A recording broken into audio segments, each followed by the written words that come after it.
Fala pessoal, tudo bem com vocês? Gente, estou aqui então, para o nosso pré-aula pós-avaliação, tá? Eu sei que vocês querem descansar um pouquinho, então a gente vai estar falando na aula de hoje, tá? E no pré-aula de hoje, tá? A gente vai falar do mesmo assunto, sobre o vetor gradiente e derivadas direcionais, tá? Então esse pré-aula a gente vai começar a fazer essa discussão, apresentar para vocês o que são esses vetores gradientes e o que são as derivadas direcionais. E no momento síncrono a gente vai dar maior ênfase, resolver mais exercícios, resolver alguns problemas relacionados a vetor gradiente e também as derivadas direcionais. Então, bora lá, tá, gente? Primeiro, gente, a gente viu inicialmente que, as nossas derivadas, elas representam ali uma taxa de variação de uma função. E essa taxa de variação, ela depende da escolha, da direção e do sentido que nós estamos olhando. No caso, a direção em eixo x ou a direção do eixo y. Então, quando a gente fala nessa questão de direção e sentido, que essa taxa de variação ela assume, a gente está indicando algo que é vetorial. Então a gente pode estar descrevendo essas taxas através dos vetores de uma determinada função. Então eu posso descrever a taxa, que são as derivadas da função, através do vetor gradiente, que é representado ou dado pelas derivadas parciais da nossa função numa dada direção e num sentido especificado. Então a gente tem basicamente aquela representação da nossa curva aqui do lado, a representação do nosso plano tangencial, o plano tangente a um determinado ponto, e o nosso vetor gradiente neste ponto, ele vai estar indicando um vetor perpendicular, ou seja, um vetor normal a este plano tangencial. Então ele vai estar assumindo as direções que acontecem tanto em um eixo quanto num outro eixo. Então a gente vai estar aprendendo a determinar esse valor, determinar esse gradiente, e também futuramente a gente vai ver que a gente pode obter até o próprio plano tangente através do vetor gradiente. Então vamos ver, definição. O gradiente de uma função de duas variáveis, então num dado ponto AB, é o vetor formado pela derivada parcial em x no ponto AB e a derivada parcial em y no ponto AB. Gente? Então esse símbolo que vocês estão vendo, que seria o delta minúsculo invertido, que é o delphi, ele representa para a gente o gradiente da nossa função no ponto. Para três variáveis, nós temos então que o vetor gradiente vai ser dado pela derivada parcial em x no ponto, derivada parcial em y no ponto e a derivada parcial em z também no ponto. Também podemos escrever então gradiente de f a b, gradiente de f em AB para qualquer um dos gradientes. Às vezes até omitimos a referência ao ponto P ao escrevermos. Então, eu posso colocar simplesmente gradiente de f, sendo diferencial de f em x, diferencial de f em y, ou simplesmente, então, diferencial em x, diferencial em y, diferencial em z. Então, o gradiente f associa um vetor gradiente de f em p a cada ponto do domínio da nossa função. Então, para cada ponto de domínio nossa função, nós vamos ter aí, claro, desde que a função seja diferenciável nesse ponto, um vetor gradiente. E para cada função de n variáveis, ou seja, mais que 3 variáveis, a gente vai ter então que o gradiente vai ser formado pela derivada parcial da primeira variável, pela derivada parcial da segunda, até a derivada parcial da enésima variável da nossa função.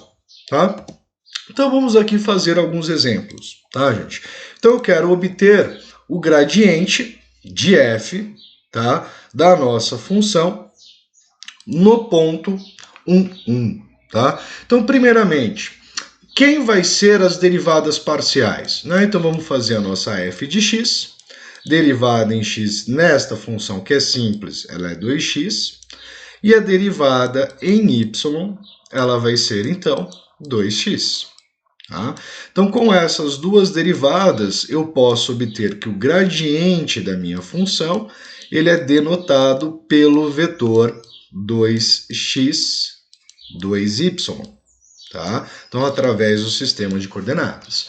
Como ele pede também o gradiente da função no ponto, nós teremos então que o gradiente de f em 1, tá? Ou se preferir simplesmente p, tá? Posso simplesmente colocar aqui no ponto dado, vai ser então 2 vezes 1 por 2 vezes 1. Então nós temos que o nosso gradiente é o vetor 2, 2. Tá?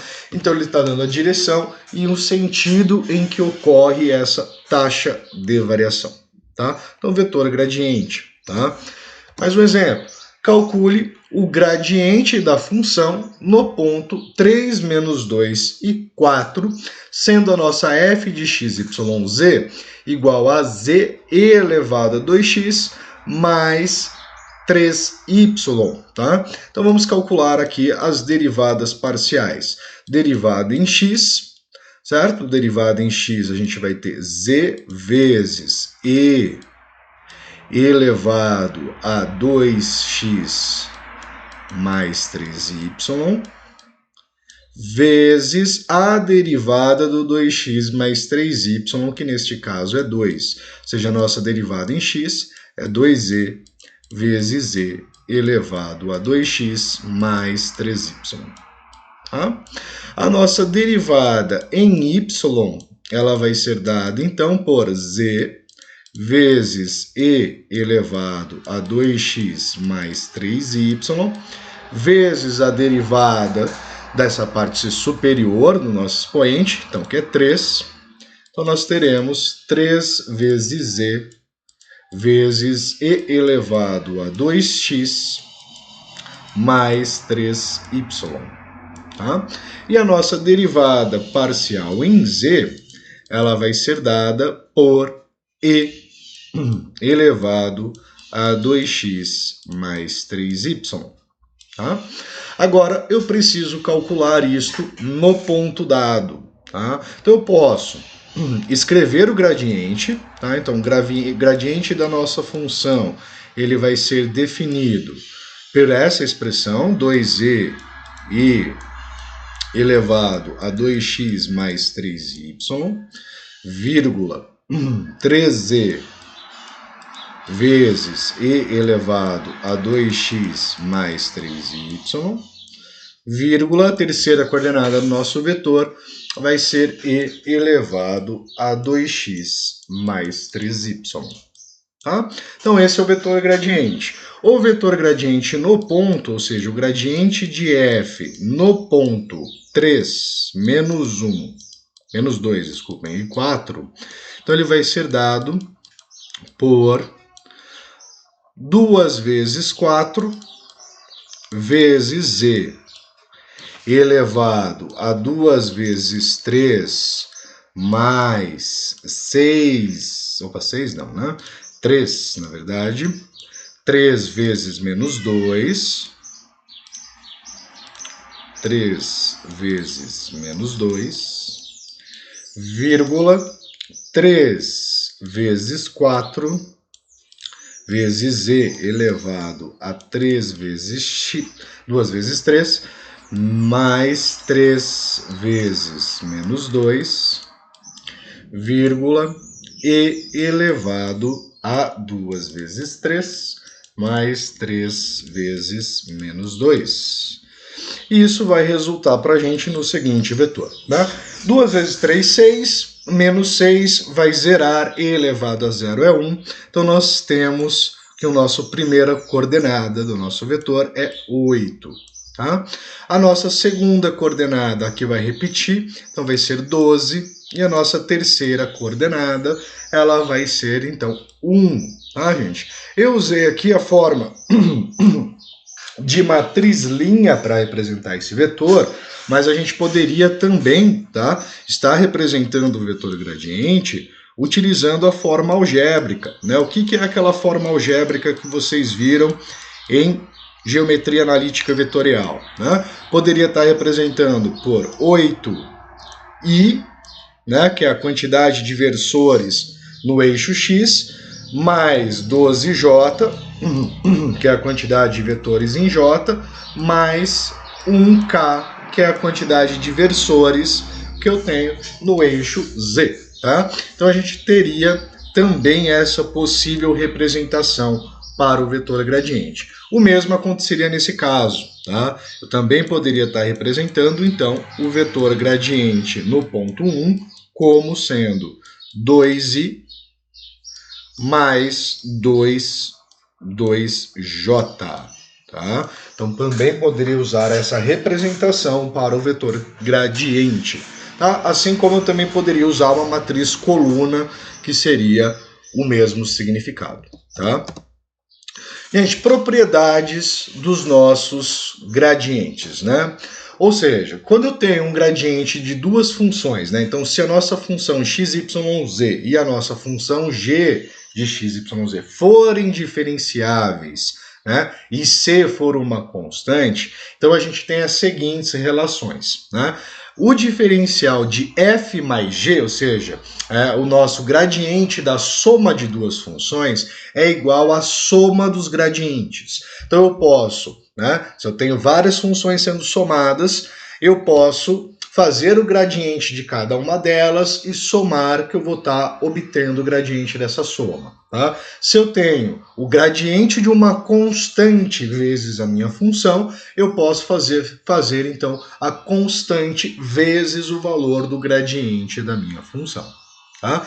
Regra do produto para gradientes. Né? Então, se eu tenho, né, uma multiplicação entre as duas funções, a função f e a função g, tá? E eu quero o gradiente deste produto, tá? Eu posso fazer f vezes a função f vezes o gradiente da função g mais a função g vezes o gradiente da função f. Tá?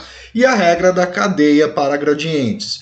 Se eu tenho uma função f de t e essa função for diferenciável, né, ou derivável de uma variável, então o gradiente dessa nossa função f, que ela depende de uma função de f de x, y, z, ela vai ser igual à derivada, tá, da nossa função de três variáveis vezes o gradiente desta função.